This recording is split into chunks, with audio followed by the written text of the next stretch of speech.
Buenas tardes, muchas gracias por acompañarnos a otro de nuestros episodios del programa Apolinas.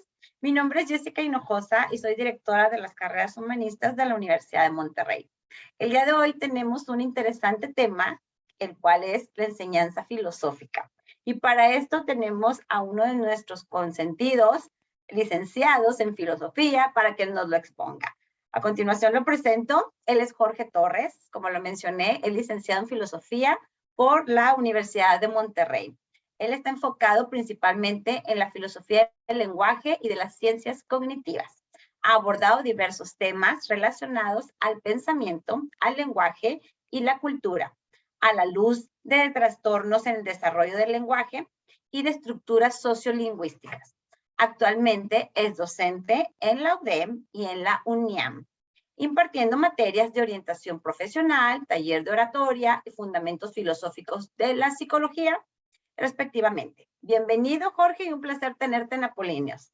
Muchas gracias, maestra. ¿Cómo está? Qué gusto. Le decía antes de la grabación que estoy muy contento, muy honrado de poder también estar aquí en este espacio.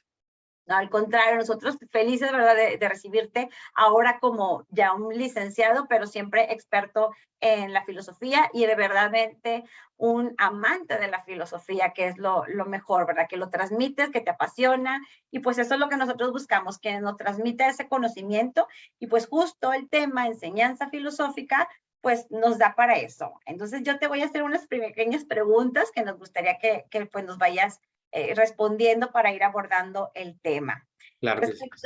Gracias. Respecto al tema, ¿verdad?, de la enseñanza filosófica, Jorge, ¿cuáles son o cuáles consideras que son sus principales objetivos? Sí, yo pienso, y esto lo he venido como desarrollando desde que me gradué, a lo mejor un poquito antes, porque yo veía las clases y bueno, yo tenía mis clases, ¿no? Yo las hacía, más bien yo era parte de ellas y me preguntaba mucho como cuál es el objetivo, no solo a nivel filosofía, sino a nivel educación, ¿no? También hace poco platicaba con el que es ahorita mi jefe, el director de la prepa Obispado, y veíamos como cada vez más hay cada vez menos, por ejemplo, enfoque en cuestiones generales y cada vez más enfoque a cuestiones particulares. Por ejemplo, él decía, hay muchas empresas que a lo mejor ahorita ya más que contratar a alguien de tal título, contratan a alguien que sepa usar tal herramienta, que sepa hacer tal cosa y lo demás se le capacita, ¿no? Entonces, como que frente a este reto de la educación, pensé cómo, por ejemplo, hacer que la filosofía, más que siga vigente, cómo hacer que pueda también impactar en nuestra época actual, porque es bien sabido que estamos en una época de cambios veloces, muy rápidos, que no se detienen y que por lo mismo la reflexión que hacemos sobre ellos tiene que ser muy rápida, porque cuando estamos terminando, no sé, un paper sobre X o Y cosa ya pasó, ¿sí? Me acuerdo de la pandemia que dentro de la cocurricular de formación de asistente de investigación que ofrece la UDEM, estuve ahí con la doctora Carolina Tapia platicando sobre el tema de las percepciones de los docentes a las nuevas herramientas o nuevas tecnologías en la pandemia, ¿no? Y durante el tiempo que lo íbamos trabajando nos comentaba es que esto hay que publicarlo ya porque ya está pasando el tiempo donde esto es relevante. Entonces, eso a mí me dejó claro que el cambio que estamos viendo es veloz, rápido, y frente a eso, dije, hay que buscar la manera de que la filosofía siga siendo no solo relevante, sino que se siga enseñando de la manera en que la sociedad necesita recibirla, ¿no? Entonces, con eso en cuenta, he estado también últimamente metiéndome mucho a diferentes áreas, diplomados, hablando con diferentes personas que tienen enfoque principalmente en filosofía para niños, en filosofía de adolescentes, jóvenes y adultos, ¿no? Tanto académicamente en las universidades como en enfoque de filosofía práctica.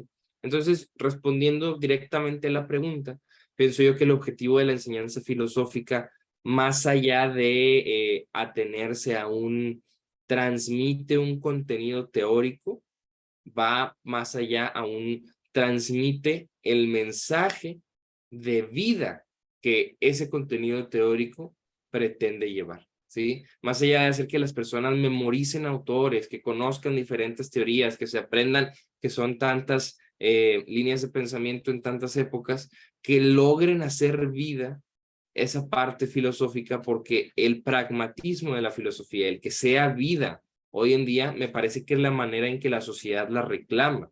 porque la teoría, las fechas, el tiempo, todo aquello que sea de memorización, sabemos que está más o menos cubierto por Google, por el propio ChatGPT ahora, o sea, cosas que podemos en un clic tener.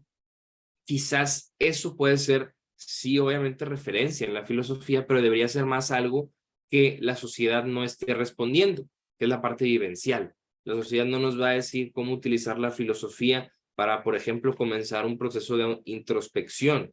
La sociedad, perdóname, la tecnología no nos va a decir cómo ver nuestra historia y darnos cuenta de que, como decía Sartre, somos lo que hacemos con lo que han hecho de nosotros. Entonces, todo eso que la tecnología y la sociedad no nos da, es lo que me parece a mí deberíamos enfocarnos a través de la enseñanza filosófica, porque contraria a otras disciplinas, la parte teórica de la filosófica no es su fuerte, es la práctica, ¿sí? Y es la vida, y es precisamente por esa práctica que la filosofía ha perdurado más de 2000 años. Claro, claro, pero fíjate qué importante lo que dices. Es la enseñanza. Ha perdurado 2000 años, pero aún nos falta en seguir trabajando en esa enseñanza. Y Claro. mencionaste una palabra súper clave que la traigo aquí, ¿verdad? Ese mensaje de vida, o sea, cómo enfrentar o cómo entender que es un mensaje de vida. Entonces, ante eso yo te quiero preguntar, pues sí, se ha perdurado 2000 años y estamos en ese camino de la enseñanza filosófica. ¿Cuáles serían sus retos hoy en día? Hoy en día yo pienso, y digo, también para responder a los de hoy en día, Ujú. me parece que podemos ver los retos que ha tenido siempre. Y es que sabemos que ahora sí que en este ejercicio no solo de memorización, sino de hacer práctica la memorización, pues históricamente hablando, la filosofía se ha visto inmersa en etapas en donde fue muy bien recibida, en donde fue más o menos recibida y en donde fue relegada. En estos tres momentos nos encontramos en la última, donde se relegó, pero que más o menos en términos del imaginario social está reviviendo, y ahorita voy a eso.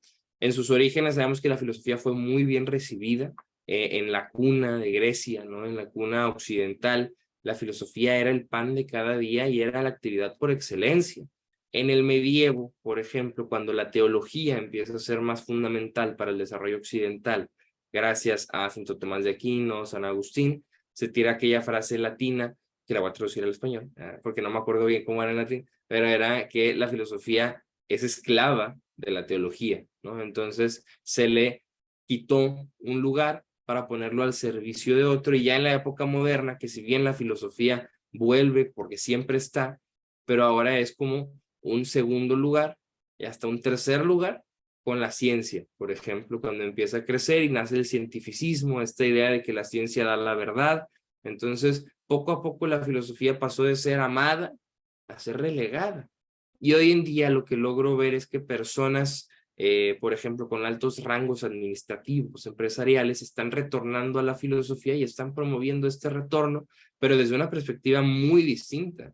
También los nuevos tipos de pensamientos, como el nuevo realismo, está posicionándose como un híbrido entre vamos a ver la ciencia, sí, pero vamos a recuperar también nuestras raíces filosóficas de preguntarnos por el mundo, porque hoy sentimos que ya conocemos el mundo por los avances tecnológicos, científicos, de investigación, la biología, la física. Pensamos que ya lo conocemos y que lo hicimos nuestro, pero todavía hay mucho por descubrir. Inclusive ya estamos viendo hacia el espacio cuando todavía no hemos ni siquiera alcanzado la plenitud del conocimiento de nuestro planeta y de esta nuestra especie, que es el ser humano.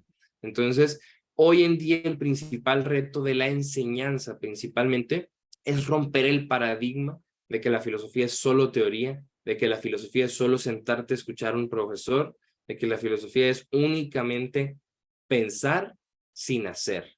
Y creo que para eso también tenemos que buscar reencontrarnos con lo que Steiner decía que es el ser humano en plenitud, que es el hacer, pensar y el sentir. Hacer, pensar y sentir son las tres bases de lo que un ser humano es.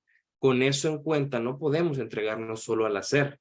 Tenemos que también retornar al pensar y retornar al sentir, pero sin encasillar a la filosofía únicamente en pensar, porque lo que pienso cambia lo que siento y lo que siento cambia cómo hago las cosas y qué cosas hago. Claro, claro, qué grandes retos tenemos, o sea, quienes estamos trabajando o quienes sí nos apasiona la filosofía, y como tú mismo lo dices, ¿verdad? Pues es todo un reto de cómo fue pasando de ser amada a relegada, pero tenemos que, pues, rescatarla. Yo siempre he dicho que la enseñanza filosófica se tiene que dar desde kinder, o sea, debe ser también una materia obligatoria porque precisamente promueve lo que tú estás comentando, no solamente en pensar y en el hacer, sino que es una etapa tan importante en el ser humano el decir, oye, una verdadera reforma educativa contemple las asignaturas de filosofía en los niños más bien, ¿verdad? Para, Claro. en verdad, yo creo que podríamos formar mucho mejores seres humanos de lo que comentabas, ¿verdad? Este planeta, pues si entendemos lo que implica esa enseñanza filosófica, Jorge. Muy interesante. Te voy a hacer otra pregunta relacionada así con el tema de lo que estamos viendo y con todo lo que estás comentando. Pues, ¿cómo podríamos llegar a generar esos verdaderos aprendizajes significativos a través de esta enseñanza filosófica? Sí, esto es muy importante lo que menciona la maestra, porque, doctora, más bien, porque, Jessica. Jessica, porque creo yo, más bien pienso yo y defiendo firmemente que la teoría del aprendizaje significativo debería ser nuestra guía a la hora de hablar de la enseñanza filosófica. Un aprendizaje significativo se da siempre que el estudiante es consciente, uno, del lugar físico en el que está, dos, de las emociones que están siendo interpeladas en este momento, y tres, cuando lo logra narrar en una, válgame la redundancia, en una narrativa. Por ende, tenemos que generar primero espacios físicos adecuados para la enseñanza no solo filosófica, sino en general para la enseñanza. En segundo, interpelar las emociones del estudiante, porque si no hay emociones involucradas, no va a haber aprendizaje significativo, porque todo aprendizaje que significa algo, toca las emociones y cambia un paradigma o una cosmovisión. Y por último, lograr que el alumno haga una síntesis de lo que está haciendo para que lo ponga en palabras, lo logre narrar y así sea consciente de lo que ha vivido. Creo que con esos tres puntos del aprendizaje significativo tenemos ciertas pautas para la enseñanza filosófica.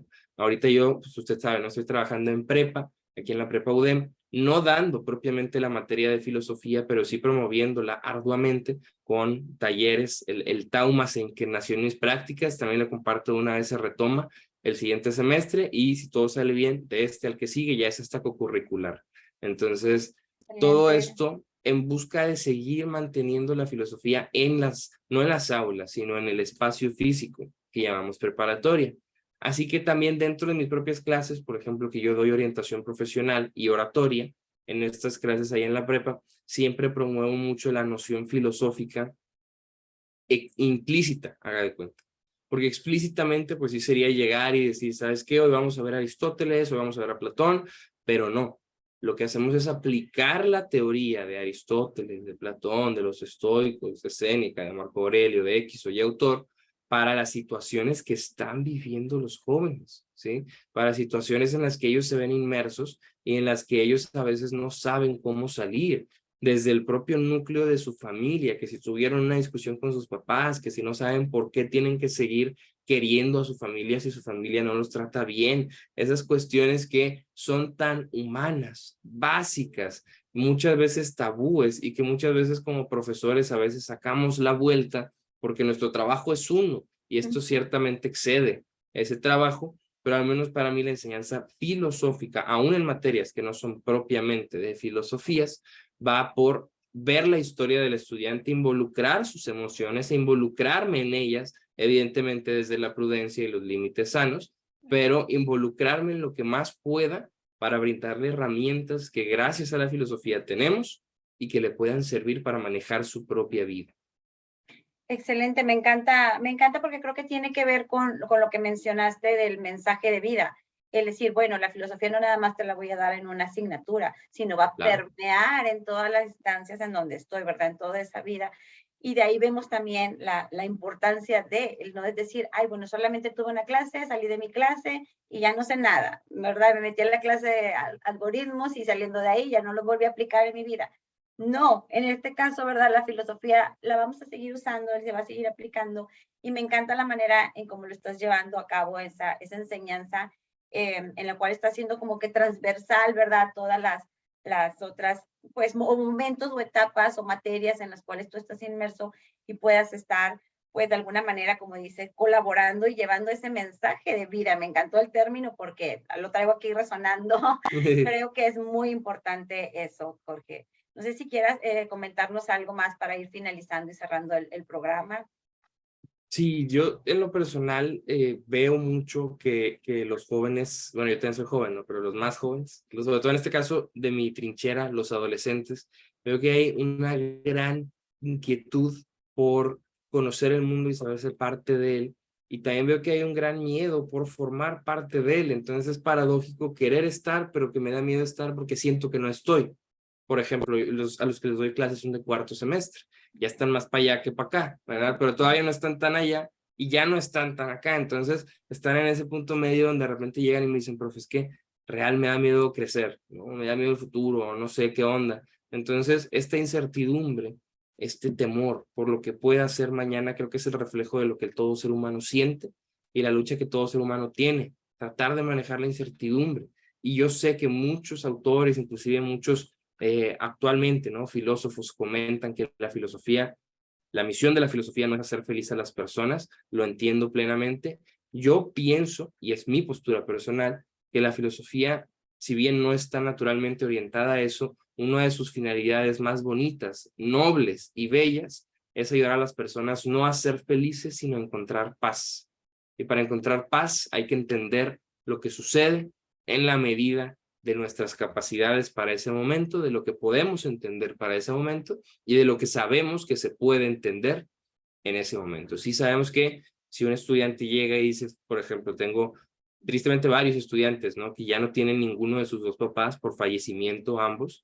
Entonces, si bien no podemos darles siempre una certeza plena y absoluta de X o Y cuestión, que venga después o que venga antes o que los ayude a asimilar las cosas, podemos ante todo escuchar, servir como desahogo, y creo que para todos nosotros que somos docentes en X o Y área de la enseñanza, tener en cuenta que los adultos somos nosotros y que somos quienes sabemos regular nuestras emociones, nuestros pensamientos y nuestras inquietudes para transmitir eso a los jóvenes. Yo creo que siempre que un maestro transmite paz, está haciendo filosofía, desde su nivel, sea con niños, sea con adultos mayores, también ahí en el UNIAM, en la Universidad del Instituto de la Arquidiócesis de Monterrey, doy clase en la licenciatura de Psicología y tengo un tengo un estudiante, porque la palabra alumno no me gusta, porque ya que significa el que no está iluminado. El ¿sí? que no sabe. Ajá. Exacto, entonces un estudiante de 76 años, ¿sí? Wow. Él pues me saca buenos años, entonces yo sé que voy a transmitirle contenido teórico, pero le puedo transmitir también algo de mí, al mismo tiempo que me dejo enseñar por él y por todos los demás. No tienen que tener 70 años para enseñarme. También mis alumnos de 15, 16 me enseñan sobre la vida, su manera de ver el mundo, y creo que eso a mí me motiva mucho a poder seguir trabajando por ellos, para ellos y también para mí, porque para mí es una gran recompensa poder hablar y hacer filosofía aún sin mencionar autores. Excelente. Yo creo que también has dicho una palabra clave. Es una recompensa, ¿verdad? Porque en verdad es algo que disfrutas y te estés viendo beneficiado a través de esa recompensa vivencial, ¿verdad? Jorge, pues encantada de verdad de haberte escuchado en este breve espacio que se nos pasó demasiado rápido. Volando. Tú sabes que yo soy seguidora de tus redes sociales y te escucho hablar y me encanta y pues quisiera que en otro momento nos pudieras acompañar. En lo particular me gustó mucho el tema del acompañamiento filosófico. Me gustaría que aquí comprometerte un poco, ¿verdad? Claro, En claro. que nos puedas también brindar un poco de tu tiempo en que pues nos platiques en ese tema porque creo que hay mucho de qué hablar y que mucho que aportar. Totalmente, maestra. Sí, comprometido, puesto y dispuesto. Muy bien, ya aquí al aire. Pues muchísimas gracias, Jorge, por tu participación en Apolíneos y los demás, muchas gracias por acompañarnos y escucharnos. Esperamos vernos pronto en otro episodio. Muchas gracias y que tengan excelente día. Bye bye.